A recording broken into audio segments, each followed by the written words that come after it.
আমি একটি পোস্টারে দেখেছি যে বলা আছে সঙ্গীত এবং নৃত্য ইসলামে গ্রহণযোগ্য নয়। এটা কেন?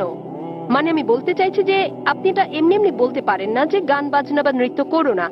যেমন আপনি যদি বলেন যে ভরতনাট্যম বা অন্য কোনো নৃত্যের ব্যাপারে যেখানে সঙ্গীত আছে, এমনকি এমনিতেও আমরা সঙ্গীতের মাধ্যমে ঈশ্বরের প্রশংসা বা নিজেদের আবেগ প্রকাশ করে থাকি, তাহলে গান বাজনা গ্রহণযোগ্য নয় কেন? বোন জিজ্ঞেস করলেন যে কেন ইসলাম ধর্মের সঙ্গীত এবং নৃত্য নিষিদ্ধ। প্রথমে আমি সঙ্গীত নিয়ে বলছি, এরপর নৃত্য। সঙ্গীতের ব্যাপারে বলা যাবে, আমাদের প্রিয় নবী মুহাম্মদ সাল্লাল্লাহু আলাইহি ওয়াসাল্লাম বলেছেন যে সঙ্গীতের বাদ্যযন্ত্র সাধারণ নিয়মে সবই নিষিদ্ধ, তবে তিনি যেটা অনুমতি দিয়েছিলেন সেটা দাফ। একপাশে খোলা ড্রাম, যাকে বলা হয় ডাফ বা ডাফলি, বাকি সবগুলোই নবী নিষিদ্ধ করেছেন। কারণ আপনি যদি ভেবে দেখেন, এটা আপনাকে দূরে নিয়ে যায় আল্লাহ সুবহানাহু ওয়া তাআলার জিকির থেকে, সর্বশক্তিমানকে স্মরণ করা থেকে। এ কারণে যখন আমরা এরকম গান শুনি, যেমন ধরেন সিনেমার গান হোক, সেটা হিন্দি, মালায়ালাম, তামিল বা অন্য কিছু, আপনি দেখবেন যে এই হিন্দি সিনেমার গানগুলোর বেশিরভাগ কথায় একেবারে বাস্তবতা বহির্ভূত।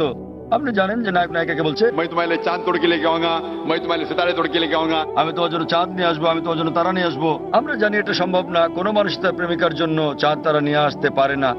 তবুও আমরা বলে থাকি পরিস্থিতি বা আবেগ ইত্যাদির কারণে। তো এই কারণে সাধারণ অনুশাসন হচ্ছে যে সঙ্গীত একজন মানুষকে আল্লাহ সুবহানাহু ওয়া তাআলার কাছ থেকে দূরে নিয়ে যায়। এ কারণে আমাদের প্রিয় নবী বাদ্যযন্ত্রকে নিষিদ্ধ করেছেন দাফ ছাড়া। অথবা সাধারণভাবে কণ্ঠস্বর, উদাহরণস্বরূপ যদি কেউ কোরআন আবৃত্তি করে, তার কণ্ঠ সুন্দর, সেটা ঠিক আছে, কারণ এটা একজন মানুষকে আল্লাহ সুবহানাহু ওয়া তাআলার দিকে নিয়ে আসে। নেপথ্য বাদ্যযন্ত্রের আওয়াজ থাকলে যদি এটা একটা বিশেষ আবেগের সৃষ্টি করে, তাহলে গান গাওয়ার ক্ষেত্রে এটা হচ্ছে মুবাহ, ঐচ্ছিক, যতক্ষণ পর্যন্ত গানের কথাগুলো নিয়ে যাচ্ছে আল্লাহ সুবহানাহু ওয়া তাআলার দিকে। যদি গানের কথাগুলো আপনাকে আল্লাহর কাছ থেকে দূরে সরিয়ে নিয়ে যায়, তাহলে সে ধরনের গানও নিষিদ্ধ। এবার আসি দ্বিতীয় ভাগে, নৃত্য করা কেন নিষিদ্ধ। কোরআনে এমন কোনো আয়াত নেই, অথবা আমার জানার মতো কোনো হাদিস নেই যেখানে বলা আছে যে নৃত্য করা হচ্ছে হারাম। কিন্তু সাধারণভাবে যেহেতু মানুষ নাচে অন্য মানুষদের দেখানোর জন্য, আপনারা জানেন যে মঞ্চে নৃত্য পরিবেশন করা হয়, যেমন ভরতনাট্যম। আপনি মঞ্চে ভরতনাট্যম করছেন আর হাজার হাজার লোক আপনাকে দেখছে। সাধারণভাবে যদি হিজাবের দিক থেকে বলি, আমরা চাইবো না যে উন্মুক্ত হোক আমাদের মহিলারা, আমাদের মায়েরা, আমাদের বোনেরা, আমাদের কন্যারা মঞ্চে উঠুক আর হাজার হাজার লোক তাদের দেখুক। তো যে কোনো পেশা যেখানে শরীরকে প্রদর্শন করা হয়ে থাকে মানুষকে বিনোদন দেওয়ার জন্য, সেটা নিষিদ্ধ। এই কারণেই মানুষজনের সামনে নাচা অথবা নাচ করা কোনো পার্টিতে যেখানে বিপরীত লিঙ্গের মানুষেরা থাকে, বেশিরভাগ ক্ষেত্রে নাচের নিয়মগুলো এগুলো ইসলামী শরিয়ার বিরুদ্ধে যায়। যখন আপনি নাচেন, বেশিরভাগই জোড়া বেঁধে, ছেলে এবং মেয়ে, আর তাদের মধ্যে বেশিরভাগই গার্লফ্রেন্ড বয়ফ্রেন্ড, এবং তারা অন্য মানুষদের সামনে নাচে। সুতরাং যেহেতু এটা ইসলামী হিজাবের নিয়মের পরিপন্থী, এ কারণেই বলা হয় এটা নিষিদ্ধ, কারণ এটা হিজাবের নিয়মের বিপরীত। তাই বুঝতে হবে যে যখন নাচ করছেন, আপনি মানুষজনের সামনে নাচ করছেন, পার্টিতে যাচ্ছেন, আবার ঘুরে বেড়াচ্ছেন, আর না হলে শুধু স্বামী স্ত্রী মিলে যেভাবে খুশি সময় কাটাতে পারেন, যতক্ষণ এটা শরিয়ার বিরুদ্ধে না যাচ্ছে। বদ্ধ ঘরের ভেতরে স্বামী স্ত্রী মিলে যা খুশি করতে পারেন, যদি এটা কোরআন ও হাদিসের নিয়ম কানুনের বাইরে না যায়, কোনো সমস্যা নেই।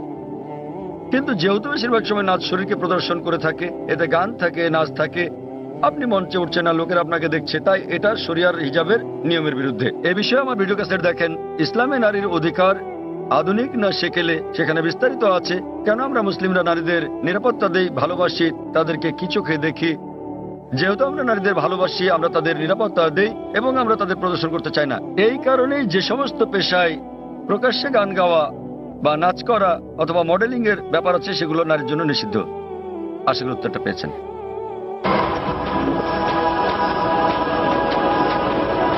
যদি কোনো অমুসলিম থাকেন, জাকির ভাই যেটা বলেছেন, যদি কোনো অমুসলিম কোনো প্রশ্ন করতে চান, নির্দ্বিধায় করতে পারেন।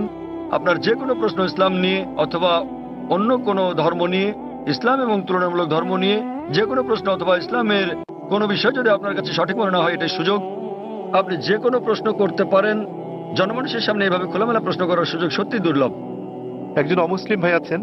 আপনি কি অমুসলিম? হ্যাঁ ভাই, আপনার প্রশ্ন করুন। হ্যাঁ, আসসালামু আলাইকুম ভাই জাকির, এবং শুভ সন্ধ্যা আমার ইসলামী ভাইদের এবং অন্য ধর্মের ভাইদেরও। আমার নাম রামজি জয়রা আমান। আমি আমেরিকার একজন টেকনোলজিস্ট, সেখানে প্রায় ৩৫ বছর ধরে বাস করছি। আর গত ৩ বছর ধরে আমি আধ্যাত্মিকতার চর্চা করছি আমার জীবিতকালে একটা আত্মিক মুক্তির উদ্দেশ্যে। আমি কোরআন শরীফ পড়েছি। আমার একজন বন্ধু আছে, বলতে পারেন আজীবনের বন্ধু। গত ৪৫ বছর ধরে সে একজন খাঁটি মুসলমান। আমার প্রশ্ন হচ্ছে, প্রথমে আমাকে একটি কথা বলতে দিন, তারপর আমি আমার প্রশ্নটি করব। আমরা যখন কিছু বুঝতে চাই, হোক সেটি ধর্ম নিরপেক্ষ অথবা ধর্মীয়, আমরা বই পড়ে সেটি জানি, কিন্তু যখন আমরা বইটি পড়ি আমরা সেটা বুঝে বুঝেই পড়ি। তাই যদি হয়, তাহলে কেন প্রায় 1 ঘন্টা ধরে আপনার ছেলে বক্তৃতা করেছিল কোরআন বুঝে পড়ার বিষয়ে, বিশেষত সৌদি আরবের ভাষা আরবি ভাষার বিষয়ে? কেননা আমি যা অনুভব করি এবং চর্চা করি যে কোরআন ভাষার অনেক ঊর্ধ্বে, তো প্রত্যেক মুসলমানের আরবি ভাষা শিখতে হবে।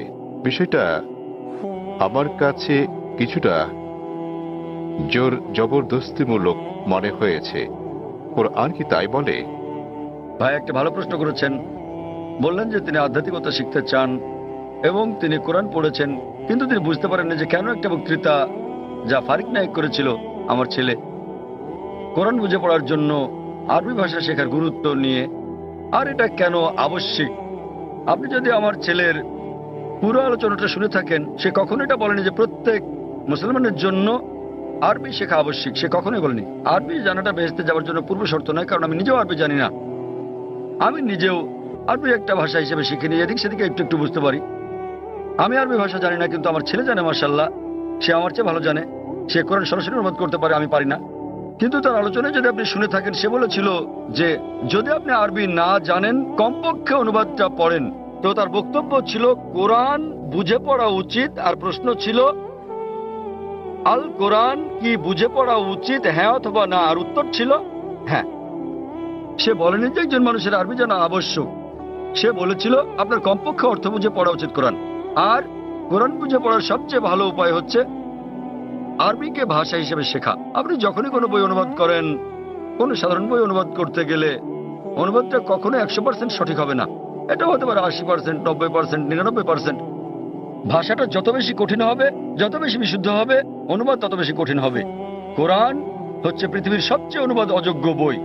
তাই কোরআনের অনুবাদ কখনোই কোরআনের অনুরূপ হবে না, কারণ আরবি ভাষাটা এতই শক্তিশালী, এতই বিশুদ্ধ। আর এছাড়া এটা সর্বশক্তিমান আল্লাহ সুবহানাহু ওয়া তাআলার বাণী। এই কারণেই সর্বোৎকৃষ্ট উপায় হচ্ছে আরবিকে ভাষা হিসেবে শেখা। দ্বিতীয়ত, আপনি যদি আরবি ভাষা না জানেন, তাহলে সে বলেছিল যে ভাষাটা ভালো জানেন সেই ভাষায় অনুবাদটা পড়েন।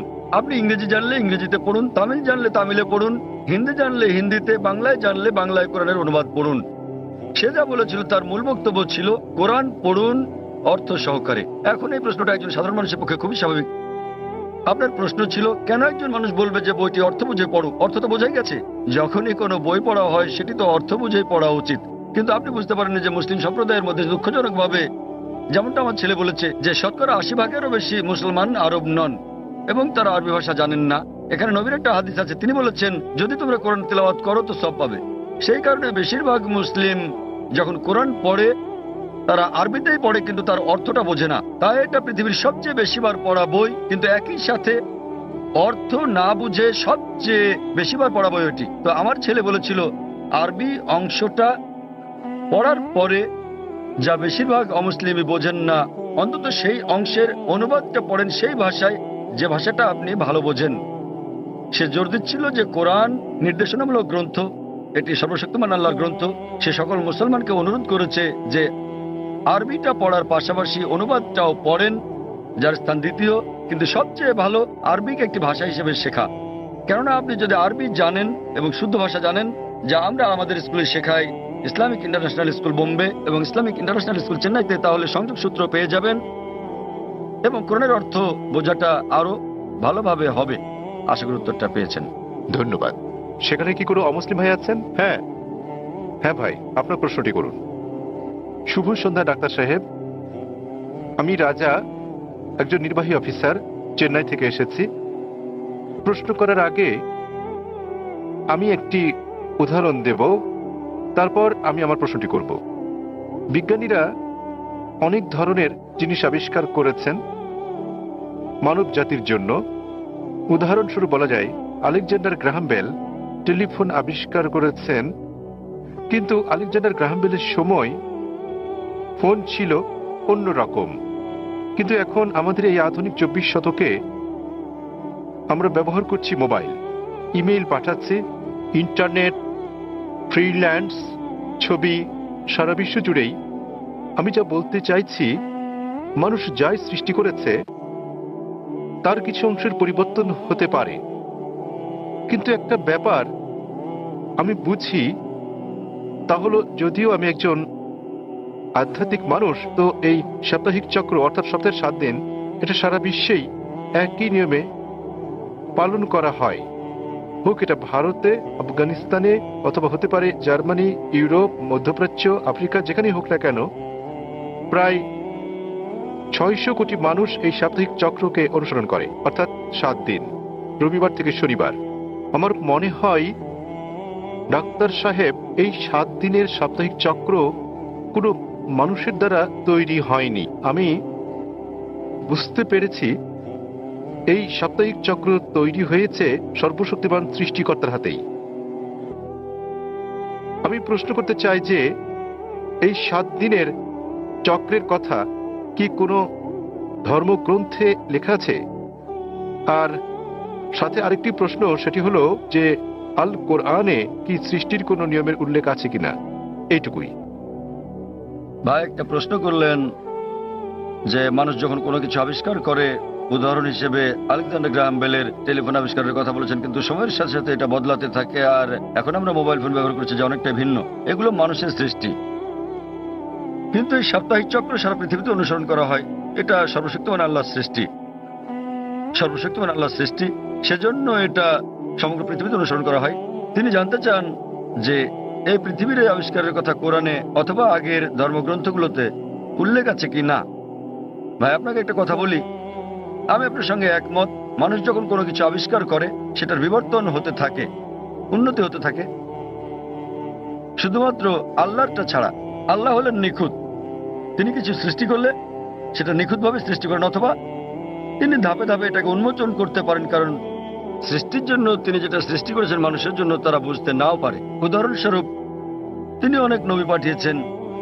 প্রথম নবী ছিলেন আদম আলাইহিসসালাম, এবং তারপর অনেক নবী পাঠিয়েছেন, 1,24,000। সর্বশেষ নবী মুহাম্মদ সাল্লাল্লাহু আলাইহি সাল্লাম, তিনি অনেক বাণী পাঠিয়েছেন, অনেক গ্রন্থ। কিছু কিছু গ্রন্থের কথা কোরআনে উল্লেখ আছে, তাওরাত, জবুর, ইনজিল, এবং সর্বশ্রেষ্ঠ কোরআন। এমন না যে সর্বশক্তিমান আল্লাহ কোরআনের সম্পর্কে জানতেন না। ওই সময় মানুষ সেই বার্তাটা গ্রহণ করার উপযুক্ত ছিল না, তাই মানুষের অনুধাবন ক্ষমতার উপর ভিত্তি করে তিনি একের পর এক গ্রন্থ পাঠিয়েছেন। যখন তিনি দেখলেন যে মানুষ এবার মর্ম বুঝতে পারবে, তখন তিনি সর্বশেষ চূড়ান্ত গ্রন্থ আর সর্বশেষ চূড়ান্ত নবী মুহাম্মদ সাল্লাল্লাহু আলাইহি সাল্লামকে পাঠালেন। এবার আপনার প্রশ্নে আসি, সাপ্তাহিক চক্রের ব্যাপারে। 7 দিন সমগ্র পৃথিবীতে অনুসরণ করা হয়। আপনি বলেছেন রবিবার থেকে শনিবার, এই 7 দিনের চক্র সারা পৃথিবীতেই আছে, কিন্তু এটা সব জায়গায় এক নয়। আপনি যদি যান কোনো মুসলিম দেশে, রবিবার ছুটির দিন নয়, শুক্রবার ছুটির দিন, তাই এটা রবিবার থেকে শনিবার নয়, এটা শুক্রবার থেকে বৃহস্পতিবার, কিন্তু এটা 7 দিনই। তো এই 7 দিনের চক্রটা একই আছে, দিনগুলো ভিন্ন হতে পারে, যেমন এইসব ছুটির দিন ইত্যাদি।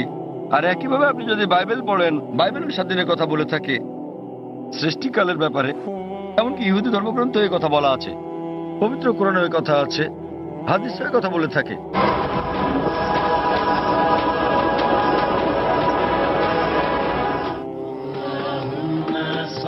নবীজি মুহাম্মদ সাল্লাল্লাহু আলাইহি ওয়াসাল্লামের মণিমুক্তা। আয়েশা রাদিয়াল্লাহু আনহা থেকে বর্ণিত, রাসূলুল্লাহ সাল্লাল্লাহু আলাইহি ওয়াসাল্লাম বলেন, হে আয়েশা, নিশ্চয়ই আল্লাহ সহনশীল, আর তিনি প্রত্যেক কাজে সহনশীলতা পছন্দ করেন। সহিহ বুখারী 9ম খণ্ড অনুচ্ছেদ 4, হাদিস নম্বর 6927।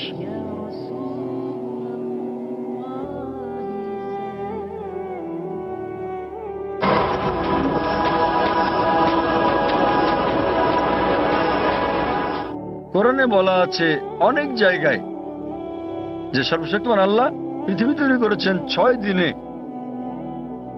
6টি পর্যায়ে। এ ব্যাপারে পবিত্র কোরআন এবং অন্যান্য ধর্মগ্রন্থ প্রায় একই কথা বলা আছে, কিন্তু ভালোভাবে দেখলে অনেক পার্থক্য আছে।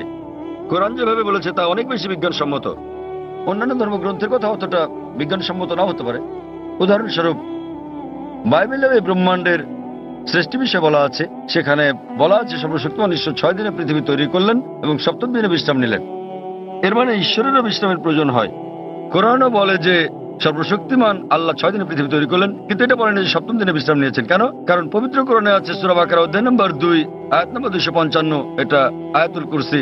আল্লাহু লা ইলাহা ইল্লাল হাইয়ুল কাইয়্যুম লা তাখুযুহু সিনাতুন ওয়া লা নাওম লাহু মা ফিস সামাওয়াতি ওয়া মা ফিল আরদ।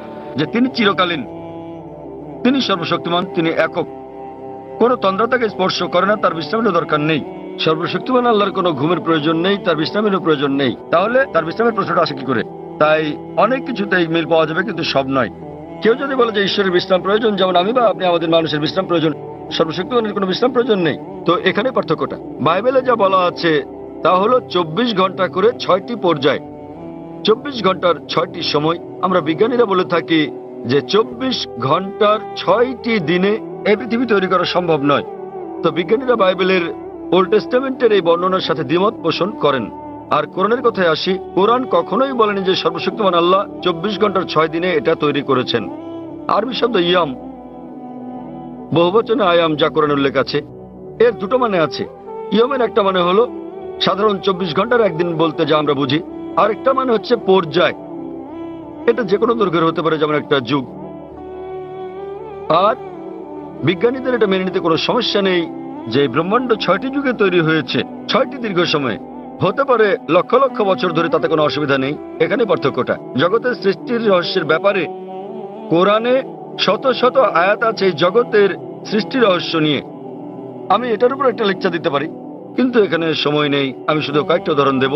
কোরআন পৃথিবীর সৃষ্টি রহস্য নিয়ে কি বলে তাই নিয়ে সেখানে অনেক কথাই বলা আছে, কিন্তু কোরআনে যা বলা আছে এর অধিকাংশই কোরআন নাজিলের সময় আমরা জানতাম না।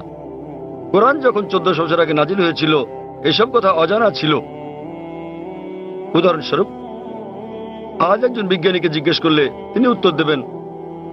আমরা যদি বলি যে কিভাবে পৃথিবীর সৃষ্টি হলো, তাহলে তিনি বলবেন যে প্রথমে এখানে ছিল একটি নীহারিকা, তারপর একটা গৌণ বিচ্ছেদ ঘটল, বিগ ব্যাং, যা থেকে জন্ম নিল ছায়াপথ, তারকামণ্ডলী, গ্রহসমূহ, সূর্য, এমনকি পৃথিবী যেখানে আমরা বাস করি।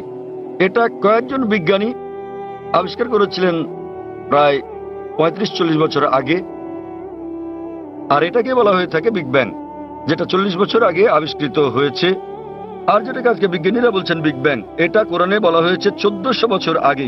সূরা আম্বিয়া অধ্যায় নম্বর 21 আয়াত নম্বর 30 বলা হয়েছে যে আওয়ালাম ইয়ারাল্লাযিনা কাফারু, অবিশ্বাসীরা কি দেখে না আন্না সামাওয়াতি ওয়াল আরদা কানাত রাতকান ফাকনাহুমা, যে আকাশমণ্ডলী ও পৃথিবী একত্রিত ছিল, অতঃপর আমি পৃথক করে দিলাম। এখানে কোরআন এই ব্রহ্মাণ্ডের সৃষ্টি বিষয়ে সংক্ষেপে বলে দিচ্ছে যে আকাশমণ্ডলী ও পৃথিবী একত্রিত যুক্ত ছিল, এরপর আমি তাদের পৃথক করে দিলাম।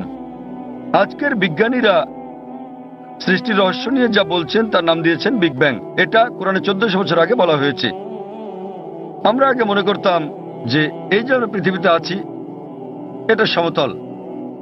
মাত্র কয়েকশো বছর আগে আমরা জানতে পারলাম, যখন স্যার ফ্রান্সিস ড্রেক 1557 সালে পৃথিবীটা নৌপথে ভ্রমণ করলেন, তিনি প্রমাণ করলেন যে পৃথিবী বর্তুলাকার। কোরআন এটা বলেছে 1400 বছর আগে। সূরা নাজিয়াত অধ্যায় নম্বর 79 আয়াত নম্বর 30। ওয়াল আরদা বাদা যালিকা দাহাহা, এবং তারপর আমি পৃথিবীকে তৈরি করলাম ডিম্বাকৃতি। আরবি শব্দ দাহাহা এর একটা মানে হলো প্রসারিত হওয়া, যেভাবে পৃথিবী প্রসারিত হয়েছে। আরেকটা মানে আরবি দুইয়া শব্দ থেকে এসেছে, যার মানে হচ্ছে ডিম। এটা কোনো সাধারণ ডিম নয়, এটা বিশেষভাবে বোঝায় উট পাখির ডিমকে। এবং আমরা জানি পৃথিবী একটা বলের মতো সম্পূর্ণ গোলাকার নয়, এটা দুই প্রান্তে একটু চ্যাপ্টা। এবং আমরা যদি একটা উট পাখির ডিমের আকৃতি চিন্তা করি, সেটাও আসলে বর্তুলাকৃতির। একবার চিন্তা করেন, কোরআন পৃথিবীর বর্তুলাকৃতির কথা বলেছে 1400 বছর আগেই। আগে আমরা মনে করতাম চাঁদের আলো তার নিজস্ব আলো। সম্প্রতি বিজ্ঞান থেকে জানতে পেরেছি 100 বছর বা 200 বছর আগে যে চাঁদের আলো তার নিজের আলো নয়, বরং সেটা প্রতিফলিত আলো। কোরআন এটা বলেছে 1400 বছর আগেই। সূরা ফুরকান অধ্যায় নম্বর 25 আয়াত নম্বর 61। যে সর্বশক্তিমান আল্লাহ আকাশে তৈরি করেছেন নক্ষত্রপুঞ্জ, আর সেখানে জেলে দিয়েছেন একটি প্রদীপ সূর্য, যা তার নিজের আলোয় জ্বলে, আর চাঁদ জলে প্রতিফলিত বা ধার করা আলোয়। চাঁদের আলোর আরবি শব্দ হচ্ছে মুনির বা নূর, যার মানে হচ্ছে ধার করা বা প্রতিফলিত আলো। কিন্তু সূর্যের আলোর জন্য ব্যবহৃত হচ্ছে ওয়াহাজ, সিরাজ, দিয়া অর্থাৎ মশাল, গনগনে প্রদীপ, প্রজ্বলিত আলো, যা সূর্যের আলোকেই তার নিজস্ব আলো হিসেবে বোঝাচ্ছে। এখানে অনেক আয়াত আছে কোরআনে যা সৃষ্টি জগৎ বিষয়ে, জ্যোতির্বিদ্যা বিষয়ে বলে। আমি যখন ছিলাম স্কুলে আমি পড়েছিলাম যে সূর্য যদিও ঘুরে, এটা তার নিজের অক্ষে আবর্তন করে না, এটা নিশ্চল। কোরআনের সূরা আম্বিয়াতে বলে অধ্যায় নম্বর 21 আয়াত নম্বর 33, هو الذي خلق الليل والنهار আল্লাহ সৃষ্টি করেছেন দিন ও রাত, والشمس والقمر সূর্য এবং চন্দ্র, كل في فلك يسبحون।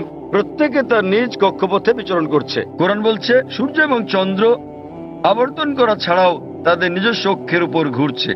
আর আজ বিজ্ঞানের এত উন্নতির পরে আমরা জানি যে আমরা একটা টেবিলের উপর যদি সূর্যের ছায়া দেখি, তাহলে আমরা দেখতে পাবো যে সূর্যের গায়ে কালো দাগ রয়েছে, এবং এই কালো দাগগুলো প্রায় 25 দিনে একবার সম্পূর্ণ আবর্তন করে, যা দিয়ে বোঝায় সূর্য প্রায় 25 দিনে একবার আবর্তন করে। আর এভাবেই কোরআন বলে আকাশের কথা যে এটা একটা ছাদের মতো। সূরা আম্বিয়া অধ্যায় নম্বর 21 আয়াত নম্বর 32। কোরআন পদার্থের প্রথম অবস্থার কথা বলে প্লাজমা। কোরআন বলে সূরা জারিয়াতে অধ্যায় নম্বর 51 আয়াত নম্বর 47 যে আমি এই বিশাল আকাশকে নির্মাণ করেছি, ক্রমবর্ধনশীল বিশ্ব যা আমরা সম্প্রতি জেনেছি। এভাবেই কোরআনের অনেক জায়গায় সৃষ্টি রহস্যের কথা বলা হয়েছে। কিন্তু লক্ষ্য করার মতো বিষয় হলো অন্যান্য ধর্মগ্রন্থের মতো অন্যান্য ধর্মগ্রন্থ যেমন বেদ, বাইবেল, সেগুলোও বলে থাকে সৃষ্টি রহস্যের বিষয়ে। সৃষ্টির বিষয়ে তাদের অনেক বক্তব্যই বিজ্ঞানের সাথে মিলে যায়, কিন্তু অনেক বক্তব্যই আবার বৈজ্ঞানিক প্রমাণের বিপরীতে অবস্থান করে। কিন্তু কোরআনের ব্যাপারে বলা যায় কোরআনে 6000-এরও বেশি আয়াত আছে, যার মধ্যে 1000-এর বেশি বিজ্ঞান নিয়ে কথা বলে, এবং পবিত্র কোরআনে এমন একটা আয়াত নেই যা প্রতিষ্ঠিত বিজ্ঞানের বিরুদ্ধে যায়। কোরআনের সাথে অন্যান্য ধর্মগ্রন্থের পার্থক্য হচ্ছে কোরআনের কোনো আয়াতই বিজ্ঞানের প্রমাণিত সূত্রের বিপক্ষে যায় না। এটা কোনো তত্ত্বের বিপক্ষে যেতে পারে, কারণ তত্ত্ব বদলে যায়, কিন্তু একটি আয়াত প্রতিষ্ঠিত বিজ্ঞানের বিপক্ষে যায় না। এই কারণেই কোরআন একটি অনন্য গ্রন্থ। আর বলা যায় এটি সর্বশক্তিমান আল্লাহর একমাত্র আসমানি কিতাব, একমাত্র ধর্মগ্রন্থ যা তার প্রকৃত রূপে এখন পর্যন্ত অবিকৃত আছে। এই কারণেই আপনি যদি সমস্ত ধর্মগ্রন্থগুলোকে বিজ্ঞান দিয়ে পরীক্ষা করেন, সবগুলো ফেল করবে কোরআন ছাড়া। আর কোরআন হলো এই পৃথিবীর বুকে একমাত্র ধর্মগ্রন্থ যা বিজ্ঞানের পরীক্ষায় পাশ করবে। আশা করি উত্তরটা পেয়েছেন। হ্যাঁ, আমাদের বোনদের কাছ থেকে কোনো প্রশ্ন আছে কি? কোনো অমুসলিম বোন আছেন? জি আছে। হ্যাঁ বোন, আপনি আপনার প্রশ্নটি করুন। আবারও শুভ সন্ধ্যা। আমি ব্রাহ্মণ্যবাদের একজন অনুসারী, কিন্তু আমি ইসলামের অনেক কিছুই পছন্দ করি। কিন্তু ইসলামের নিয়ম অনুসরণ করতে হলে আমাকে কি ইসলামে ধর্মান্তরিত হতে হবে, নাকি আমার ব্রাহ্মণ্যবাদের ধর্ম পালন করেই আমি ইসলামের বিভিন্ন নিয়ম অনুসরণ করতে পারবো? স্যার, আমি আপনার অনেক বক্তৃতাই দেখেছি, যেমন ইসলাম ও হিন্দু ধর্মের মধ্যে সাদৃশ্য এবং আরো অনেকগুলো। আপনার বক্তৃতা আমি খুবই পছন্দ করি। বোন খুব সুন্দর একটা প্রশ্ন করলেন। তিনি বললেন যে তিনি ব্রাহ্মণিজমের একজন একনিষ্ঠ অনুসারী, কিন্তু তিনি ইসলামের বিভিন্ন বিষয় পছন্দ করেন। তার প্রশ্ন হচ্ছে যে তিনি কি ইসলামের এই সব বিষয় অনুসরণ করতে পারেন এবং একই সাথে তারা ব্রাহ্মণিজমে চর্চা করতে পারেন। তিনি আমার অনেক লেকচার দেখেছেন এবং অনেকটা পছন্দও করেন। বোন, প্রথমে আপনাকে বলি যে ইসলাম বা মুসলমান হওয়া কোনো উপাধি নয়। ইসলাম আবিধানিকভাবে বোঝায় শান্তি, যা পাওয়া যায় নিজেকে আল্লাহর কাছে সমর্পণ করে। তাই যে কোনো মানুষ যদি সে তার ইচ্ছা অনিচ্ছাকে আল্লাহর কাছে সমর্পণ করে, তাহলে সে একজন মুসলিম। শুধুমাত্র মোহাম্মদ, জাকির, আব্দুল্লাহ, সুলতান, শাকির নাম হলে মুসলমান হওয়া যায় না, বা ফাতিমা, আয়েশা, এইসব নামগুলো আপনাকে মুসলিম বানাবে না। মুসলমান মানে যে তার ইচ্ছা অনিচ্ছাকে আল্লাহর কাছে সমর্পণ করে। তো প্রথমেই খুঁজে বের করতে হবে আপনাকে মহান আল্লাহর আদেশ কি। বোন বলেছেন যে তিনি ব্রাহ্মণিজমের একজন একনিষ্ঠ অনুসারী এবং তিনি ইসলামের বিভিন্ন বিষয় পছন্দ করেন। আর তিনি আমার অনেক বক্তৃতা দেখেছেন, যার মধ্যে ইসলাম ও হিন্দুইজমের সাদৃশ্য আছে। যদি এটা দেখে থাকেন তাহলে উত্তর দেওয়াটা আমার জন্য সহজ হবে, আপনার পক্ষে বোঝাটাও সুবিধা হবে। আপনি যদি দেখে থাকেন আমার হিন্দুইজম ইসলামের সাদৃশ্য নিয়ে বক্তৃতা, যেটা আমি বোধহয় প্রথম শান্তি সম্মেলন চেন্নাই দিয়েছিলাম ইসলাম ও হিন্দু ধর্মের মধ্যে সাদৃশ্য। বোন, আপনি যদি ভেবে দেখেন, এমনকি যদি হিন্দু ধর্মের বইগুলো পড়ে থাকেন, হিন্দু ধর্মগ্রন্থগুলো বলে যে নিজের ইচ্ছাকে ঈশ্বরের কাছে সমর্পণ করবেন। কিন্তু আমি যেটা বললাম যে সময়ের সাথে সাথে পূর্বের সকল ধর্মগ্রন্থ আগের মতো অবিকৃত অবস্থায় নেই, সেগুলো বিকৃতি এসেছে, জালিয়াতি হয়েছে, দুর্নীতি ঘটেছে। বেশিরভাগ পণ্ডিতগণই এই ধর্মগুলোর বিষয়ে, হোক সেটা হিন্দুইজম অথবা হোক খ্রিস্টানিজম অথবা ইহুদি ধর্ম, তারা একমত যে তাদের ধর্মগ্রন্থগুলো অবিকৃত রূপে সংরক্ষিত নেই। আর আপনি যদি আমার বক্তৃতা শুনে থাকেন, আমি শুরুতে যা বলেছিলাম, মহাভারত একটা গল্প যা অর্জুনের পিতামহ কর্তৃক বর্ণিত। এতে আছে ৮,০০০ শ্লোক। এরপর সময়ের সাথে সাথে পরিবর্তিত হতে হতে এতে চলে এলো ২৪,০০০ শ্লোক। এখন এর মধ্যে আছে ১ লক্ষেরও বেশি, ১ লক্ষের বেশি শ্লোক। এটি কার কথা? মহাভারতের পণ্ডিতগণের। তো সময়ের সাথে সাথে সেগুলোতে হস্তক্ষেপ হয়েছে, তথ্য বিকৃতি ঘটেছে, কিন্তু তা সত্ত্বেও এরকম পরিবর্তনের পরও সবগুলো ধর্মগ্রন্থেই সর্বশক্তিমান ঈশ্বরের বাণী অবশিষ্ট রয়েছে। এবং আপনি যদি আমার বক্তৃতা শুনে থাকেন, সকল ধর্মের মূল কথা হচ্ছে সর্বশক্তিমান ঈশ্বর একজনই, তার কোনো মূর্তি নেই, তার কোনো ছবি নেই। সবগুলো ধর্মই বলে থাকে ঈশ্বর একজনই। আপনি হয়তো শুনেছেন আমার লেকচারে, আমি বলেছিলাম বিভিন্ন জায়গায়, যেমন ছান্দোক্য উপনিষদে অধ্যায় নম্বর ৬ অনুচ্ছেদ নম্বর ২ শ্লোক ১, एकम विद्वितीयम। মহান ঈশ্বর এক, অদ্বিতীয়। এবং শ্বেতাবতার উপনিষদ অধ্যায় নম্বর ৪ শ্লোক নম্বর ১৯ এবং যজুর্বেদ অধ্যায় ৩২ শ্লোক ৩ বলা আছে, न तस्य प्रतिमा अस्ति। মহান ঈশ্বরের কোনো প্রতিমা নেই, তার কোনো ছবি নেই। প্রতিমা মানে হচ্ছে মূর্তি, ফটোগ্রাফ, রেখাচিত্র, ছবি, ভাস্কর্য, মূর্তি, পুতুল। তাই ঈশ্বরের কোনো প্রতিমূর্তি নেই, কোনো ফটোগ্রাফ নেই, কোনো রেখাচিত্র নেই, কোনো ছবি নেই, কোনো ভাস্কর্য নেই, কোনো মূর্তি নেই, কোনো পুতুল নেই। তাই সকল ধর্মগ্রন্থই জোর দেয় সর্বশক্তিমান ঈশ্বরের একত্বের উপর। আর হিন্দু ধর্মের ব্রহ্মসূত্রটি হচ্ছে एकम ब्रह्म द्योतय नास्ते नेना नास्ते किंचन। भगवान एक ही है, दूसरा नहीं है, नहीं है, नहीं है, जरा भी नहीं है। ঈশ্বর একজনই, দ্বিতীয় কেউ নেই, কেউ নেই, কেউ নেই, কোথাও কেউ নেই।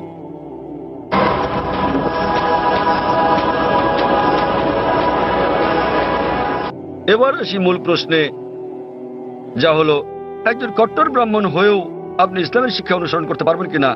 বোন, একজন সাধারণ ব্রাহ্মণের পক্ষে মুসলিম হওয়ার চেষ্টা করাটা কঠিন, কিন্তু যদি কঠোর ব্রাহ্মণ হয়ে থাকেন, বেদকে কঠোরভাবে মেনে চলেন, তাহলে আপনার ইচ্ছা অনিচ্ছা ঈশ্বরের কাছে সমর্পণ করতেই হবে। আপনি যদি সাধারণ ব্রাহ্মণ হয়ে থাকেন যে কিছু নিয়ম মানেন আবার কিছু মানেন না, তাহলে আপনার পক্ষে ঈশ্বরের কাছে নিজের ইচ্ছাকে সমর্পণ করা কঠিন হবে। কিন্তু যদি কঠোর ব্রাহ্মণ হয়ে থাকেন, বেদকে কঠোরভাবে মেনে চলেন, তাহলে আগে আমি যা বলেছি আপনাকে মানতেই হবে। ৩টি পংক্তি আমি বলেছি যে আপনাকে এক ঈশ্বরে বিশ্বাস করতে হবে, আপনি মূর্তি পূজা করতে পারবেন না। আপনাকে বিশ্বাস করতে হবে যে ঈশ্বর এক, তার কোনো প্রতিচ্ছবি নেই, কোনো ফটোগ্রাফ নেই, কোনো মূর্তি নেই। এবং যদি আপনার ধর্মগ্রন্থগুলো পড়ে থাকেন, সেগুলোতে সর্বশেষ এবং চূড়ান্ত নবী মোহাম্মদ সাল্লাল্লাহু সাল্লামের আগমনের কথা উল্লেখ করা হয়েছে। আর আপনি যদি আমার বক্তৃতা ইসলাম ও হিন্দু ধর্মের মধ্যে সাদৃশ্য আর হিন্দু ধর্মে মোহাম্মদ সাল্লাল্লাহু সাল্লাম এই দুটো দেখে থাকেন, আমি বিস্তারিত আলোচনা করছি যে নবী মোহাম্মদ সাল্লাল্লাহু সাল্লামের কথা আপনাদের ধর্মগ্রন্থে আছে। তাই যদি আপনি খারাপ ব্রাহ্মণ হয়ে থাকেন, তাহলে আপনার এটা বিশ্বাস না করার কোনো সুযোগ নেই যে ঈশ্বর এক, তার কোনো চিত্র নেই, কোনো মূর্তি নেই। এবং আপনাকে এটা বিশ্বাস করতে হবে যে মহান ঈশ্বরের সর্বশেষ দূত, সর্বশেষ বার্তাবাহক কল্কি অবতার হচ্ছে নবী মোহাম্মদ সাল্লাল্লাহু সাল্লাম। কিন্তু যখন আপনার ধর্মগ্রন্থ বলে যে আপনাকে কল্কি অবতার চূড়ান্ত দূতকে অনুসরণ করতে হবে, তো যখন আপনি এই দূত নবী মোহাম্মদ সাল্লাল্লাহু আলাইহি ওয়াসাল্লামের বাণীগুলো পড়বেন, তখন আপনি দেখবেন যে এই কথাগুলো আপনার ধর্মগ্রন্থগুলোতে যা লেখা আছে তার সাথে মিলে যাচ্ছে। আবার একই সাথে দেখবেন এটা আপনার ধর্মগ্রন্থের অনেক কথার বিরুদ্ধে যাচ্ছে। তো এখন আমরা মনে করি যে কোরআন সর্বশক্তিমান আল্লাহর শেষ ও চূড়ান্ত নির্দেশনা, যা নাজিল করা হয়েছিল সর্বশেষ ও চূড়ান্ত নবী মোহাম্মদ সাল্লাল্লাহু আলাইহি সাল্লামের উপরে। এই কোরআন হলো ফুরকান, এটা হলো ন্যায় এবং অন্যায়ের পার্থক্যকারী। তাই কোরআনের সাথে যা যা মিলে যায়, সেটা যদি বাইবেলে উল্লেখ থাকে অথবা থাকে বেদে অথবা মহাভারতে অথবা রামায়ণে, নিশ্চিতভাবে আপনি ধরে নিতে পারেন যে তা হয়েছে সর্বশক্তিমান ঈশ্বরের ইচ্ছা ও আদেশ অনুসারে। যদি সেটা বিরুদ্ধে যায়, আপনাকে মানতে হবে যে এটা হচ্ছে সর্বশক্তিমান ঈশ্বরের ইচ্ছা ও আদেশের বিপরীত। তাই আপনি যদি একনিষ্ঠ ব্রাহ্মণ হন, ব্রাহ্মণিজম চর্চা করে থাকেন, আপনাকে এক ঈশ্বরে বিশ্বাস করতে হবে, মূর্তি পূজার বিরোধিতা করতে হবে। আর আপনি যদি আমার সেই বক্তৃতা ইসলাম ও হিন্দু ধর্মের সাদৃশ্য শুনে থাকেন, সেখানে যা বলা হয়েছে, আপনি যদি কমপক্ষে ইনশাআল্লাহ এগুলো আপনাকে জান্নাতে নেওয়ার জন্য যথেষ্ট হবে ইনশাআল্লাহ। তাই আপনি যদি আমার বক্তৃতা ইসলাম ও হিন্দু ধর্মের মধ্যে সাদৃশ্য শুনে থাকেন, সর্বশক্তিমান ঈশ্বরের একত্ববাদ সম্বন্ধে, নবী মুহাম্মদ সাল্লাল্লাহু আলাইহি সাল্লাম সম্বন্ধে, কিভাবে সালাত আদায় করা যায়, মদ খাওয়া যাবে না, শুকরের মাংস খাওয়া যাবে না, যা কোরআনের সাথে সাথে আপনাদের ধর্মগ্রন্থ বলা আছে। আপনাদের বেদে শালীনতার বিষয়ে বলা আছে যে মহিলাদের নিজেদের আবৃত রাখা উচিত, যা কোরআনেও বলা আছে। তাই আমার সেই বক্তৃতায় যা যা আমি বলেছি, আরো অনেক বিষয় আছে, কিন্তু আপনি যদি শুধু এই বিষয়গুলো ভালোভাবে অনুসরণ করেন বোন, ইনশাল্লাহ ইনশাল্লাহ এগুলো আপনাকে এই পরীক্ষায় পাশ করিয়ে দেওয়ার জন্য যথেষ্ট।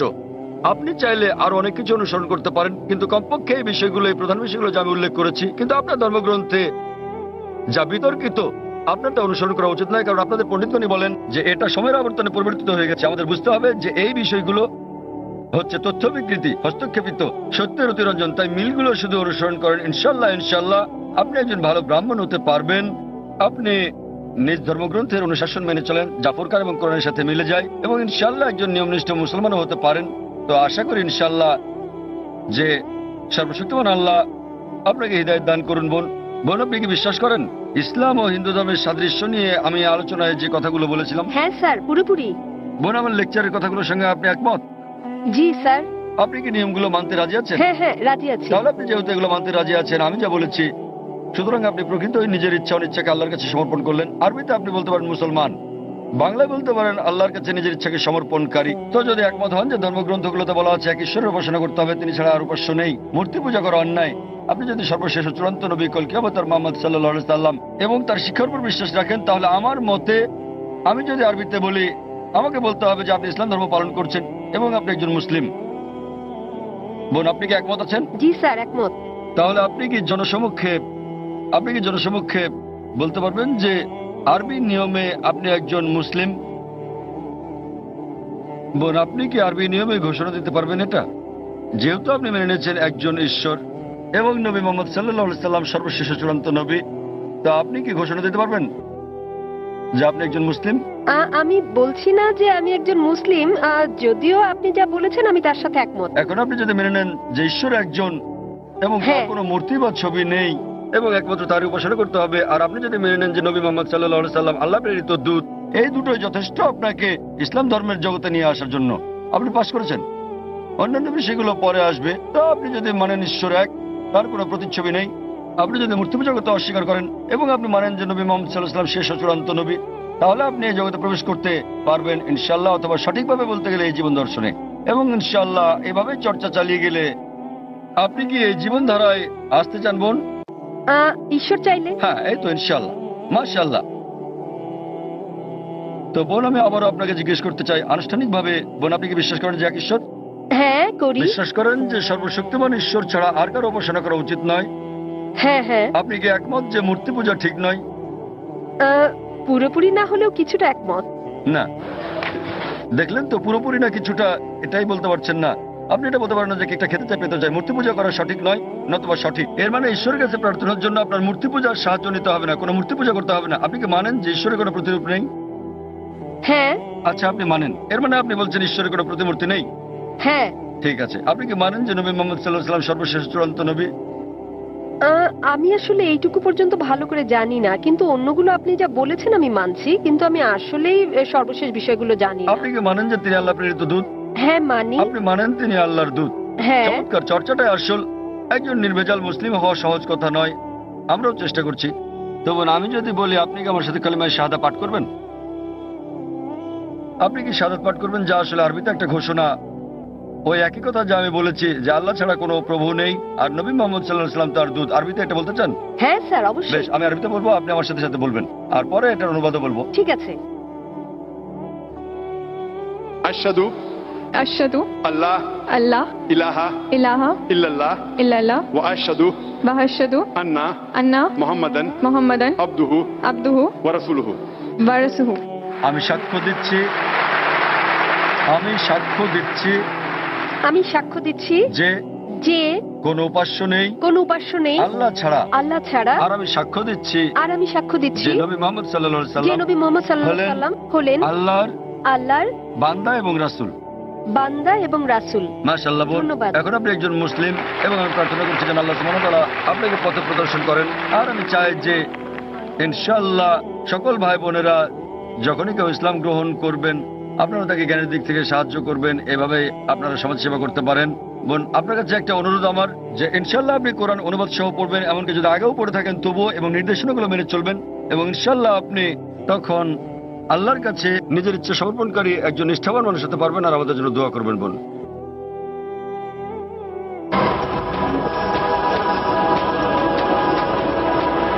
কোনো অমুসলিম ভাই আছেন? হ্যাঁ, ঠিক আছে। আমার নাম বালা। এমনিতে আমি একজন সাধারণ ইঞ্জিনিয়ার। আমি নিজেও এটা দৃঢ়ভাবে বিশ্বাস করি যে সমগ্র সৃষ্টি জগতের জন্য একজনই স্রষ্টা থাকা উচিত। কিন্তু আমার প্রশ্নটা হচ্ছে, সৃষ্টি নিজেই, ধরুন যে এই পৃথিবী, স্রষ্টা নন, কি নিজে নিজেকে ধ্বংস করতে পারে? স্রষ্টা কি জগতের ধ্বংস সম্বন্ধে কিছু বলেছেন? ভাই একটা প্রশ্ন করলেন যে তিনি একমাত্র স্রষ্টা একজনই এবং এই বিশ্ব ব্রহ্মাণ্ড সবকিছু তিনি সৃষ্টি করেছেন। এই স্রষ্টা কি নিজে পৃথিবী ধ্বংস করতে পারেন? এর কোন উল্লেখ আছে কিনা? আপনি যদি কোরআন পড়েন, যা সৃষ্টিকর্তা আল্লাহ সুবহানাহু ওয়া তাআলার সর্বশেষ চূড়ান্ত বার্তা, এটা বলা আছে যে তিনি এই ব্রহ্মাণ্ড তৈরি করেছেন এবং তিনি একদিন এটা ধ্বংস করে দেবেন, এটা বলা আছে। এবং যখন এটা ধ্বংস করবেন তিনি নতুন আরেকটা সৃষ্টি করবেন। সুতরাং এই জগৎ একটা নির্দিষ্ট সময়ের জন্যই, কিন্তু সর্বশক্তিমান আল্লাহ এই জগৎ ধ্বংস করে দেবেন, যাকে আমরা কিয়ামত বলি, পৃথিবীর অন্তিম পরিণতি। এবং আজকাল বিজ্ঞানীরা বলছেন যে ব্রহ্মাণ্ড একসময় ধ্বংস হয়ে যাবে। অনেক ধরনের তত্ত্ব বিজ্ঞানীরা দিয়ে থাকেন, যেমন ব্ল্যাক হোল বা এই ধরনের বিষয়, কিন্তু অনেকগুলো তত্ত্ব আবার কোরআনের বক্তব্যের সাথে মিলে যায়। যেমন ধরেন, কোরআন বলে যে সূর্য এবং চন্দ্র একসাথে মিলে যাবে, কোরআন বলে যে সমুদ্র ফুলে উঠবে, কোরআন বলে যে নক্ষত্রগুলো ঝরে পড়বে, কোরআন বলে যে সমগ্র সৃষ্টি জগৎ ধ্বংসের মুখে এসে দাঁড়াবে। এবং এই বিষয়ে যা বলা আছে তার অনেকগুলো বিজ্ঞানীদের দেওয়া তত্ত্বের সাথে মিলে যায়। তত্ত্ব কেন? কারণ এগুলো হচ্ছে অনুমান। যেহেতু কোরআন হলো সর্বশেষ এবং চূড়ান্ত কিতাব, আমরা বলছি যে যেভাবে আমাদের সৃষ্টিকর্তা কোরআনে বলেছেন সেভাবে এটা ঘটবে। এই বিশ্ব ব্রহ্মাণ্ড সেভাবেই ধ্বংস হবে। এটা ধ্বংস হওয়ার পর সবকিছু পুনরুত্থিত হবে, আল্লাহ একটা নতুন জগৎ তৈরি করবেন। এবং এটা নির্ভর করবে আমরা পরীক্ষা কেমন করি তার উপর। আল্লাহ বলেছেন সূরা মুলক অধ্যায় নম্বর 67 আয়াত নম্বর 2, अल्लाज़ी खलक़ल मौत वल हयाता। আল্লাহ সৃষ্টি করেছেন জীবন এবং মৃত্যু তোমাদের মধ্যে সৎকর্মে কে উত্তম দেখার জন্য। তো ভাই, এটার উল্লেখ ধর্মগ্রন্থে আছে। তো আপনি কি এই স্রষ্টাতে বিশ্বাস করেন? আপনি কি মানেন যে স্রষ্টা একজনই? আমি বিশ্বাস করি না যে, ধরুন আমাদের এই মানব জাতি, কি বিশ্বাস করেন না? মানব জাতির পক্ষে সৃষ্টি মানে সৃষ্টি, অর্থাৎ দুঃখিত, আপনি বলছেন যে মানবজাতি কি এই পৃথিবীকে ধ্বংস করতে পারে। তো ভাই বলছেন যে মানবজাতি এই পৃথিবীকে ধ্বংস করতে পারে। হ্যাঁ, তারা আসলে সেটাই সেটা কি আমি বলতে চাইছি। আপনি মনে করেন মানবজাতি এই সৃষ্টিকে ধ্বংস করতে পারে? হ্যাঁ, ভাই বলছেন যে তিনি মনে করেন মানবজাতি পারে এই সৃষ্টিকে ধ্বংস করতে। তারা চেষ্টা করতে পারে কিন্তু সফলতা পাবে না। তারা চেষ্টা করতে পারে কিন্তু তারা সফল হতে পারবে না। তারা সফল হতে পারে শুধুমাত্র আল্লাহ সুবহানাহু ওয়া তাআলা চাইলেই। এমনিতে আমরা যেটা বুঝি যে বিজ্ঞানীরা বলে থাকেন সৃষ্টি হচ্ছে দুই প্রকারের। একটা হলো একটা কিছু থেকে অন্য আরেকটা কিছু তৈরি করা, যা আমরা মানুষেরা করে থাকি। যেমন একটা গাছ, সেটা আমরা কাটি, কেটে কাঠ বের করি, তারপর চেয়ার টেবিল বানাই। এটা হচ্ছে কোনো কিছু থেকে কোনো কিছু সৃষ্টি, যা করতে পারে মানুষও এবং সর্বশক্তিমান আল্লাহ। কিন্তু অন্য ধরনের সৃষ্টিটা হচ্ছে শূন্য থেকে কোনো কিছু তৈরি করা, যা মানুষ কখনোই করতে পারবে না, শুধু আমাদের ঈশ্বরই করতে পারেন, শুধু আল্লাহ করতে পারেন। তাই আরবিতে খালাকা শব্দের দুটো মানে আছে। একটা মানে হলো কোনো কিছু থেকে আরেকটা কিছু তৈরি করা, এবং খালাকা শব্দের অন্য মানেটা হচ্ছে শূন্য থেকে কিছু তৈরি করা। এবং সর্বশক্তিমান এই চ্যালেঞ্জটা দিচ্ছেন সূরা তুরে অধ্যায় নম্বর 52 আয়াত নম্বর 35, তোমরা কি শূন্য থেকে কিছু তৈরি করতে পারো? উত্তর হচ্ছে না। একইভাবে আপনি যখন বলছেন যে আপনি ধ্বংস করছেন, আপনি গাছটিকে ধ্বংস করছেন, গাছটি চেয়ার টেবিলে রূপান্তরিত হলো, তো আপনি এটাকে নিশ্চিহ্ন করতে পারছেন না। শক্তি তার রূপ পরিবর্তন করে, বিজ্ঞানীরা তাই বলেন। তাই মানুষ এই ধরনের সৃষ্টি শুধু ঘটাতে পারে। আমরা ইট বানাতে পারি, বাড়ি বানাতে পারি, আবার সেটা ধ্বংস করতে পারি, কিন্তু অন্য কিছু তো রূপ নেবে। শুধু আল্লাহ সুবহানাহু ওয়া তাআলাই শূন্য অবস্থা থেকে অন্য কিছু তৈরি করতে পারেন এবং তিনি সম্পূর্ণভাবে নিশ্চিহ্ন করতে পারেন, যা আমরা পারি না। আপনি চেষ্টা করতে পারেন, বলতে পারেন পারমাণবিক অস্ত্র দিয়ে ধ্বংস করতে পারি, আপনি সম্পূর্ণ ধ্বংস করতে পারবেন না। এটা একেবারে অসম্ভব। এটা শুধুমাত্র আমাদের স্রষ্টা সর্বশক্তিমান আল্লাহ করতে পারেন, আমরা পারি না। এ কারণে পবিত্র কোরআন বলে যে স্রষ্টা এই জগৎ তৈরি করেছেন এবং তিনি এটি ধ্বংস করে আরেকটি নতুন জগৎ তৈরি করবেন। আশা করি উত্তরটা পেয়েছেন। এবারে প্রশ্ন বোনদের দিক থেকে, ওখানে কোনো অমুসলিম বোন আছেন? আসসালামু আলাইকুম। এই প্রশ্নটা আসলে একজন অমুসলিম ভাইয়ের পক্ষ থেকে এসেছে। তার নাম স্বামীনাথন। তিনি তথ্য প্রযুক্তির ওপর ব্যাচেলর ডিগ্রি করেছেন। তার প্রশ্নটি হলো, ইসলাম কেন সমালোচনার ব্যাপারে এতটা স্পর্শকাতর, আর কেন সালমান রুশদি বা ইউরোপীয় কার্টুনিস্টকে মৃত্যু পরোয়ানা দেয়া হয়? সহজ ভাষায় বলতে গেলে ফতোয়া। আর একটু ভালোভাবে কি প্রতিক্রিয়া দেখানো সম্ভব নয়? বোন একটা ভালো প্রশ্ন করেছেন একজন অমুসলিম ভাইয়ের পক্ষ থেকে, যে কেন মুসলমানরা সমালোচনার প্রতি এত স্পর্শকাতর। তিনি সালমান রুশদির প্রসঙ্গ এনেছেন, সমালোচনার উপরে কেন এত সংবেদনশীল। বোন, প্রতিটি মানুষই সংবেদনশীল। আপনি আমাকে একজন মানুষ দেখান যে সংবেদনশীল নয়, কিন্তু তাদের সংবেদনশীলতা বদলাতে থাকে। সংবেদনশীলতা পরিবর্তিত হয়। কিছু নির্দিষ্ট ব্যাপারে আমরা সংবেদনশীল, কিছু ব্যাপারে তা নই। তাই প্রতিটি মানুষের ক্ষেত্রে এটা পরিবর্তিত হয়। যখন মুসলমানদের ব্যাপারে বলতে হয় আমরা মুসলমান, আমরা আমাদের পালনকর্তা আল্লাহ সুবহানাহু ওয়া তাআলাকে ভালোবাসি এবং আল্লাহ রাসূলকে ভালোবাসি, এবং নবী মুহাম্মদ সাল্লাল্লাহু আলাইহি সাল্লাম বলেছেন যে কোনো মুসলমানই প্রকৃত মুসলমান নয় যতক্ষণ পর্যন্ত সে আল্লাহ এবং তার রাসূলকে নিজের চেয়ে বেশি না ভালোবাসে, আল্লাহ এবং তার রাসূলকে নিজের চেয়ে বেশি ভালো না বাসে। এখন আমরা যদি দেখি যে কিছু মানুষ তাদের সন্তানদের সবচেয়ে বেশি ভালোবাসে। একটা গবেষণায় দেখা গেছে যে বানরেরা তাদের সন্তানদের খুব ভালোবাসে। তো একটা বানরকে একটা কুয়ার মধ্যে রাখা হলো তার বাচ্চার সাথে, তারপর পানি ঢালা হলো, কুয়ার ভেতর পানি বাড়তে লাগলো। তখন বানরটা তার বাচ্চাটাকে কোলে তুলে নিল। পানি বাড়তে থাকলে সে তার বাচ্চাটাকে বাঁচাতে চেষ্টা করছিল। যখন সে আর বাঁচাতে পারলো না, সে নিজে বাচ্চা ফেলে লাফ দিয়ে বেরিয়ে এলো। তাহলে তারা তাদের বাচ্চাকে অনেক বেশি ভালোবাসে, কিন্তু নিজের জীবনের চেয়ে বেশি নয়। এ কারণে এই বাচ্চাটাকে নিয়ে আসতে না পেরে সে নিজে লাফ দিয়ে বেরিয়ে চলে এলো। এটা একটা পরীক্ষা মাত্র। একইভাবে মানুষও তার বাচ্চাকে ভালোবাসে, নিজেকে ভালোবাসে, ঠিক আছে, কিন্তু যখন মুসলমানদের প্রসঙ্গ আসে আমরা আল্লাহ এবং তার রাসূলকে নিজের চেয়ে বেশি ভালোবাসি। উদাহরণস্বরূপ, আপনি যদি আমাকে অপমান করেন, আমি এটা পছন্দ করব না, কিন্তু কিছু মনেও করব না। আমি পছন্দ করব না, কিছু মনেও করব না, ঠিক আছে, সমস্যা নেই। কিন্তু আপনি যদি আল্লাহ এবং তার রাসূলকে অবমাননা করেন, আমি বেশি কষ্ট পাবো। এটা সংবেদনশীলতা নয়, এটার কারণ হচ্ছে তারা আমার খুব কাছের।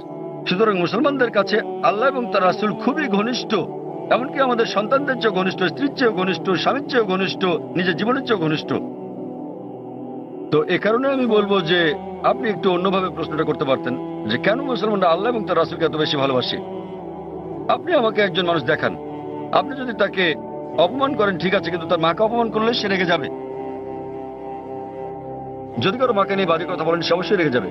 তো আমরা আমাদের আল্লাহ এবং রাসূলকে আমাদের মায়ের চেয়ে বেশি ভালোবাসি। এই ব্যাপারগুলোর উপর ভিত্তি করে মুসলমানেরা বোঝাতে চান যে যখন সালমান রুশদি ব্র্যাকেটে একজন তথাকথিত মুসলিম পরিবারের জন্ম, যখন তিনি বই লেখেন, মিথ্যে সমালোচনা করেন শুধু কিছু, বুঝতে পারছেন, কিছু টাকার জন্য, সে কারণে তখন মুসলমানরা তার তীব্র প্রতিবাদ করে। আপনি বলছেন প্রতিবাদ করার আর কোনো ভালো উপায় ছিল কিনা? আমিও মনে করি মুসলমানদের প্রতিবাদের সবগুলো উপায় সঠিক ছিল না। অনেক সময় জানমালের ক্ষতি হয়েছে, যা আমিও সমর্থন করি না, কিন্তু তারা সংবেদনশীল, যেহেতু এটার সাথে আমাদের পালনকর্তা আল্লাহ সুবহানাহু ওয়া তাআলা এবং তার দূত জড়িত। কিন্তু আমাদের খারাপ লাগা উচিত, কিন্তু তাদের কেউ কেউ অতি প্রতিক্রিয়াশীল, কেউ কেউ আবার প্রতিবাদ করেছেন সহিংস উপায়ে, যেটা করা উচিত নয়। কেউ কেউ শান্তিপূর্ণ করা ঠিক আছে, প্রতিবাদ করা উত্তম। আর আপনি হয়তো আমার একটা আলোচনা ধর্মীয় মৌলবাদ কি মত প্রকাশের অধিকারের জন্য বাধাস্বরূপ শুরু থাকবেন। আমি বিস্তারিত বলেছি সালমান রুশদি কি করেছেন আর তিনি কিভাবে বইটি লিখেছেন।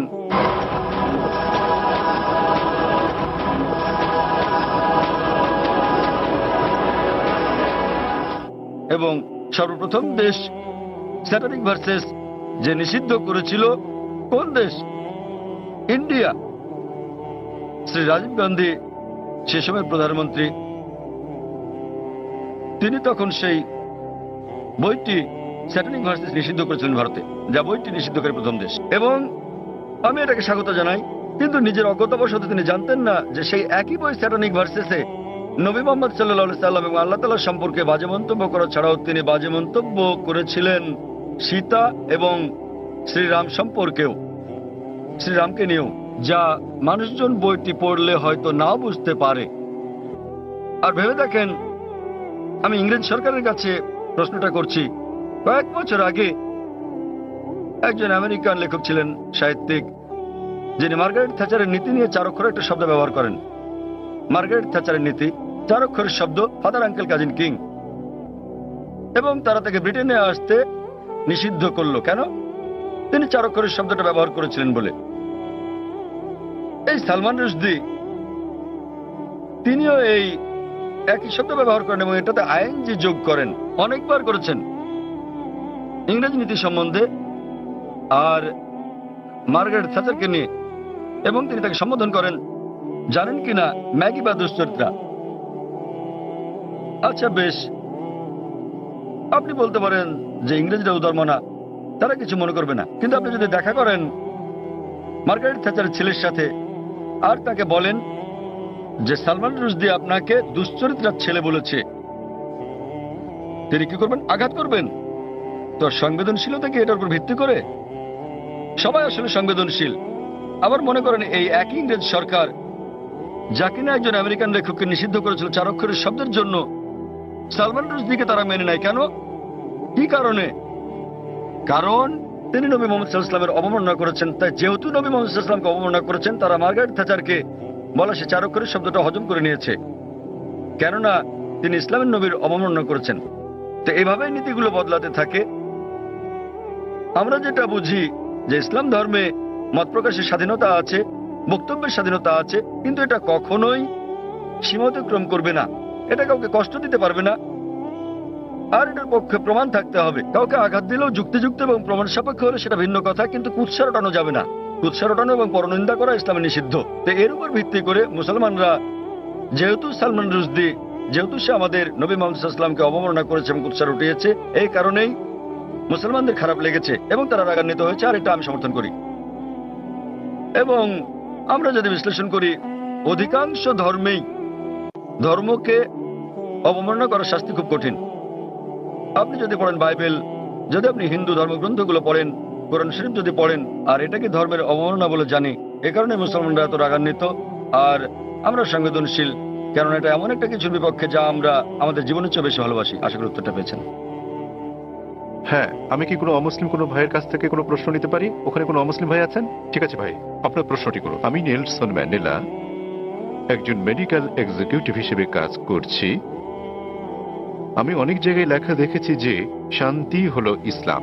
এটা ভালো কথা, তা সেটা যে যাই মনে করুক না কেন, অমুসলিমদের মধ্যে, খ্রিস্টান লোকদের মধ্যে, হিন্দু লোকদের মধ্যে একটা ভুল ধারণা আছে যে, এমনকি মুসলমানদের মধ্যে এটা আছে যে মুসলমান হওয়া মানে উদ্ধত। এটা কেন হবে? আবার একজন মানুষ হিসেবে আমি ঈশ্বরে বিশ্বাস করি, একক ঈশ্বরে। এমনকি আমি যিশুও বলি না। আমি কি ঈশ্বরের দূতের উপর বিশ্বাস না রেখেও ইসলাম ধর্মে নিজেকে দীক্ষিত করতে পারি? দয়া করে আগে শুনুন, দূত বা নবীকে না মেনে কি আমি সেটা করতে পারি? এই অবস্থায় আমি যদি নিজেকে ধর্মান্তরিত করি, সবাই আমাকে যে নামে চেনে, নেলসন ম্যান্ডেলা, ধর্মান্তরিত হলেও আমি কি এই নামটা রাখতে পারবো? ভাই দুটো প্রশ্ন করেছেন। ওনার প্রথম প্রশ্নটা হচ্ছে যে কেন অমুসলিমরা ধরে নেয় যে মুসলিমরা, আপনারা জানেন যে তারা ইসলামের অনুসারী, ইসলাম মানে হলো শান্তি, কেন তারা ধরে নেয় যে মুসলিমরা উদ্ধত? ভাই আমি আপনার সঙ্গে একমত যে অধিকাংশ মুসলিমই মনে করে যে মুসলিমরা উদ্ধত, সহিংস ইত্যাদি। ভাই এর কারণটা হলো মিডিয়া। মিডিয়া মিডিয়া সেভাবেই মুসলিমদেরকে তুলে ধরে। আপনি আজকে দেখেন যে কোনো সন্ত্রাসী হামলা হলেই সাথে সাথে তারা মুসলিমদের দায়ী করে সব সময়, ঠিক বা ঠিক যাই হোক না কেন। ওকলাহোমা বোমা হামলা যুক্তরাষ্ট্রে, যাতে প্রায় 166 জন মানুষ মারা গিয়েছিল, এটা ছিল আমেরিকার মাটিতে সবচেয়ে বড় বোমা হামলা। দিনের পর দিন এটাকে বলা হলো মধ্যপ্রাচ্য ষড়যন্ত্র, এতে মুসলিমরা জড়িত। পরবর্তী সময়ে তারা জানতে পারলো যে এতে জড়িত ছিল 2 জন মার্কিন সৈন্য, কমিউনিস্ট, তারা জড়িত ছিল। এটা সংক্ষিপ্ত সংবাদে এলো শেষ, ঘটনা শেষ। তো মুসলমানদের ব্যাপারে হলে শিরোনামে চলে আসে, আর অমুসলিমরা জড়িত থাকলে এটা সংক্ষিপ্ত সংবাদ। যেমন ভারতীয় সংবাদপত্রে আপনি দেখবেন যে একজন 50 বছর বয়স্ক আরব, 50 বছরের বয়সের আরব মুসলিম 19 বছরের এক মেয়েকে বিয়ে করছে, দেখবেন যে অনেক বড় সংবাদ, শিরোনাম। পরের দিন 50 বছর বয়স্ক অমুসলিম 9 বছরের মেয়েকে ধর্ষণ করেছে, এটা আসে সংক্ষিপ্ত সংবাদ। তো মিডিয়া প্রথম পাতায় তুলে ধরে একজন 50 বছরের মুসলমান 19 বছর মেয়েকে বিয়ে করছে, আর 50 বছর বয়স্ক অমুসলিম 9 বছরের মেয়েকে ধর্ষণ করছে, ছোট করে আসে। তো এই হচ্ছে আমাদের মিডিয়া। তাই আমি লেকচার দিয়েছি মিডিয়া এবং ইসলাম, যুদ্ধ না শান্তি বিষয়ে। এটা ছিল এই আলোচনাটা আমি প্রায় 1 বছর আগে দিয়েছিলাম বোম্বেতে, মিডিয়া ও ইসলাম, যুদ্ধ না শান্তি, এবং আরো অনেক জায়গায়। আর মিডিয়া কিভাবে কি করে বিস্তারিত বলেছি। ভাই আপনাকে একটা প্রশ্ন করি, আপনি কি আমাকে উদ্ধত মনে করেন? না, মাশাআল্লাহ। আপনি কি মনে করেন এখানে যারা বসে আছেন তারা সবাই উদ্ধত? কেউ কেউ, সরি, কারো কারো মুখ দেখে মনে হয়। না না ভাই, আপনি দেখেন, আপনি অতিথিতে দেখুন না, তাদের আপনি চেহারা দেখেন, দেখুন। ঈশ্বর কাউকে যে চেহারা দেন তার জন্য কি তাকে দোষী করা যায়? আমি আপনার মুখ দেখতে পাচ্ছি না, এখান থেকে আপনার মুখ দেখতে পাচ্ছি না, আপনিও পর্দা আমার মুখ দেখতে পাচ্ছেন, আমি দেখছি না। খোদা না করুক আপনার চেহারা যদি উদ্ধত হয়, আপনাকে দায়ী করা যাবে না। না। তাই কখনো বলবেন না যে চেহারা উদ্ধত। হ্যাঁ, কারো ব্যবহার যদি আপনাকে খোঁচা মেরে থাকে, এখানে কেউ কেউ আপনাকে মেরেছে, আপনাকে কেউ গালাগাল করেছে না। তো ভাই আপনি যদি বলেন চেহারা উদ্ধত, তাহলে আপনাকে আবার ভেবে দেখতে হবে। দেখুন, চেহারা হলো ঈশ্বর প্রদত্ত, তাই কাকে দায়ী করবেন, ঈশ্বরকে না মানুষকে? অথবা নিজেকে দায়ী করতে পারেন যে আপনি মনে করেছেন সে উদ্ধত। আরেকটা ব্যাপার দেখেন ভাই, মনোবিজ্ঞান আছে। মনোবিজ্ঞানে বলা হয় যে, দেখেন আমি একজন মেডিকেল ডাক্তার, মনোবিজ্ঞানে বলা হয়, ধরেন আপনি ভাবছেন যে মিস্টার এ আপনার শত্রু, আপনার মনে হচ্ছে মিস্টার এ আপনার শত্রু, ঠিক আছে, কিন্তু তিনি একজন সাধারণ মানুষ, গড়পড়তা মানুষ। যখনই মিস্টার এ কে দেখছেন, তাকে শত্রু ভাবছেন আপনি, এবং আপনি রেগে যাচ্ছেন, তার দিকে এভাবে তাকাচ্ছেন। তিনি একজন স্বাভাবিক মানুষ, যেহেতু আপনি সেভাবে তাকাচ্ছেন, তিনিও রেগে যাচ্ছেন। তো যখনই তিনি রাখছেন, হ্যাঁ বলেছিলাম না, দেখলেন আমার দিকে কিভাবে তাকাচ্ছে? প্রথমে তো আপনি তাকিয়েছেন, তিনি একজন সাধারণ মানুষ, যেহেতু আপনি মনে মনে ভেবে নিয়েছেন যে মিস্টার এ আপনার শত্রু, তিনি যখনই আসেন আপনি শত্রুর মতো আচরণ করছেন তার সাথে। তিনি স্বাভাবিক, কিন্তু আপনি তাকে দেখছেন, তার চলাফেরা দেখছেন, রেগে তাকাচ্ছেন, তিনি ভাবছেন এই লোকটা আমার দিকে রেগে তাকাচ্ছে, তাই তিনিও রেগে যাচ্ছেন। তখন আপনি বলছেন দেখেন আমার দিকে কিভাবে তাকাচ্ছে, কিন্তু শুরু করেছে কি আপনি? তো এই মনস্তাত্ত্বিক মিডিয়া মানুষের মনের মধ্যে মাকড়সার জাল তৈরি করে দিয়েছে। মিডিয়ার ফাঁদ হচ্ছে মুসলমানরা উদ্ধত, সন্ত্রাসী, সহিংস, আপনাকে মেরে ফেলবে। তো আপনি খুব সাবধান হয়ে গেলেন, মানুষের মুখের দিকে তাকাচ্ছেন, হয়তো কেউ সন্ত্রাসীর মতো দেখতে। কারণ যখনই তারা বলছে সন্ত্রাসী, মাথায় টুপি পরিয়ে দিচ্ছে। তো যখনই মাথায় টুপি পরা কাউকে দেখছেন, আপনি ভাবছেন সন্ত্রাসী। তো আসলে এটা হলো মিডিয়া যেভাবে বিষয়টাকে দেখাচ্ছে। তাই টুপির সাথে আমি স্যুট পরি, পশ্চিমা পোশাক এবং ইসলামী পোশাক, আর পাজামাও আমার গোড়ালির উপরে, তো আমি এটা মিশ্রণ করি। মিশ্রণ হলো পশ্চিমা সংস্কৃতির, হালাল কিছু আমি নিতে পারি, কিন্তু আমি মাথায় টুপি পরি। তো আসলে এটা হলো মিডিয়া। কিন্তু এমনিতে হ্যাঁ, সমাজে কিছু বিপদগামী লোক থাকতে পারে। আমি বলছি না যে নিজেদের মুসলমান দাবি করা সকল মুসলমানই ভালো লোক, সকল ধার্মিক মুসলমান ভালো, কিন্তু মুসলমান নামধারী সবাই ধার্মিক মুসলমান নাও হতে পারে। ভাই আপনি বলেন তো, ভারতের সবচেয়ে বেশি ভারতীয়কে কারা হত্যা করেছে? কারা? আপনি কি জানেন? না। কাশ্মীর। কাশ্মীর জানেন তো? কাশ্মীর, হ্যাঁ। হ্যাঁ, আপনি কোথায় শুনেছেন? মিডিয়ায়। একদম ঠিক, কাশ্মীর। কিছু হলে কাশ্মীরি মুসলমান, জিহাদি, ঠিক তো? ভাই আপনি কি জানেন ভারতের সবচেয়ে বেশি লোকদের কারা হত্যা করেছে? হয়তো কাশ্মীরিরা, তাই তো? না, আপনার কি মনে হয়, আপনি কি মনে করেন হয়তো তারাই? হয়তো। হয়তো, ঠিক আছে, এটা একদম অবাস্তব কথা। আপনি কি জানেন আসামে কতজন লোককে হত্যা করা হচ্ছে? উলফা, উলফার নাম শুনেছেন হয়তো, হয়তো সংক্ষিপ্ত সংবাদে, তাই তো? সংক্ষিপ্ত শিরোনামে নয়। উলফা হচ্ছে একটা হিন্দু সন্ত্রাসী সংগঠন। তাদের প্রধান উদ্দেশ্য হলো মুসলিমদের হত্যা করা। তারা কাশ্মীরি বিদ্রোহীদের চেয়েও বেশি হামলা করে থাকে, কিন্তু সংবাদে খুব কমই তাদের শোনা যায়। আপনি কি মাওবাদীদের জানেন? মাওবাদীরা তারা ভারতের ৬৬টি জেলার মধ্যে থেকে পুলিশের ভাষ্যমতে ১৫০টিরও বেশি জেলা দখল করে আছে। তাদের কাছে ভারতীয় সেনাবাহিনীর চেয়ে আধুনিক অস্ত্র আর গোলাবারুদ বেশি আছে। তাদের কাছে রকেট লঞ্চারও আছে। আপনি কি জানেন আধা কিলোমিটার দূর থেকেও তারা পুলিশ ফাঁড়ি ধ্বংস করে দেয়? এগুলো সংবাদে ছোট করে আসে। হ্যাঁ স্যার। তারা ভারতের জন্য কাশ্মীরিদের চেয়েও বড় বিপদ। কাশ্মীরিরা শুধু কাশ্মীরে গোলাগুলি করে। সেটা ঠিক না বেঠিক পরে আলোচনা করব। তাদের এই যুদ্ধ ন্যায় কি অন্যায় পরে আলোচনা করতে পারবো, ঠিক না বেঠিক। কিন্তু তারা স্থানীয় আর মাওবাদীরা পুরো দেশ কব্জা করছে, এবং সরকার মাওবাদীদের চেয়ে কাশ্মীরিদের নিয়ন্ত্রণ করতে বেশি টাকা খরচ করছে। আমাদের বুঝতে হবে যে এই হচ্ছে মিডিয়া। এটা মূলত মিডিয়াই। সব সমাজে খারাপ জিনিস আছে, মিডিয়া সমাজে দুষ্ট লোকদের খুঁজে বের করে এবং তুলে ধরে এভাবে যে মুসলিম মাত্র এরকম। আমি নিশ্চিত কিছু কিছু লোক মুসলমান হওয়া সত্ত্বেও অপরাধী, যারা হয়তো নিষ্পাপ লোকদের হত্যা করে থাকে, তারা কোরআনের বিরোধী। কিন্তু আরো বেশি অমুসলিম রয়েছে যারা আরো বড় অপরাধী, যারা আরো বেশি ভারতীয়কে হত্যা করছে, কিন্তু মিডিয়া তাদের তুলে ধরছে না। তো আপনার প্রথম প্রশ্নের উত্তরে বলা যায় যে এর জন্য মিডিয়ায় দায়ী, আর তা না হলে আপনি এখানে দাঁড়িয়ে থাকতেন না, ঠিক তো? চিন্তা করেন, আপনি হাজার হাজার লোকের সামনে দাঁড়িয়ে আমাকে প্রশ্ন করছেন। আমি এটা হ্যাঁ ভাবিনি। সেটাই প্রশ্ন করা। যদি আপনি নিশ্চিত হতেন তাহলে আমাকে প্রশ্ন করতেন না, তাই তো? তো এটাই হচ্ছে প্রমাণ যে যদিও আপনি মিডিয়ার কথা শোনেন কিন্তু তাদেরকে পুরোপুরি বিশ্বাস করেন না। তাই আমরা আপনার মতো লোকদের সম্মান করি। নেলসন ম্যান্ডেলা, আর এটা আমাকে দক্ষিণ আফ্রিকার সেই মহান নেতার কথা মনে করিয়ে দেয়। Nelson Mandela